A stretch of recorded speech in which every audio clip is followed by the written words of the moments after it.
Zapletlo se je predvsem v zadnjem času glede poslovanja torej v Srbiji, vemo torej, kaj se tam dogaja.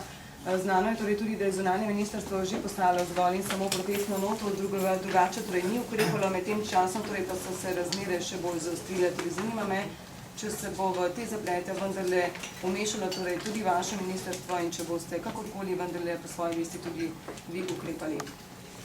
No, gotovo je to, kar se dogaja v Srbiji, posledica tudi nekoliko zastalih pogajanj o nasledstvenem sporazumu in vseh odprtih vprašanjih s tem povezanih. Jaz sem seveda nenehno v kontaktih z Ministrstvom za zunanje zadeve, ki je poslalo več protestnih not, jaz vem, vsaj za 2.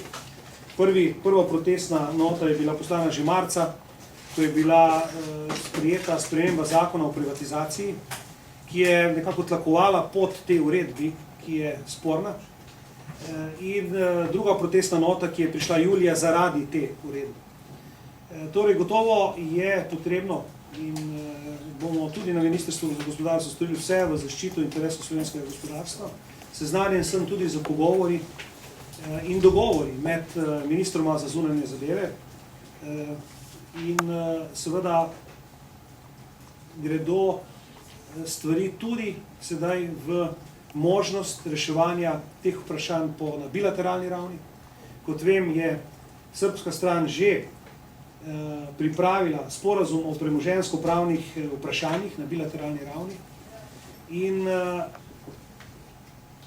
vkolikor seveda bo to pot, po katerih bomo zaščitili interese slovenskega gospodarstva v Srbiji, bo to tudi, po moji oceni, ena izmed ustreznih variant. Skratka, iščemo rešitve, na podlagi katerih bomo zagotovili pravno varnost slovenskih podjetij in njihovih naložb v tujini, še posebej tam, kjer ni uveljavljen evropski pravni red in to pogledne norme. Moram pa tudi omeniti to, da se seveda Srbija približuje tem integracijam in da bomo seveda zelo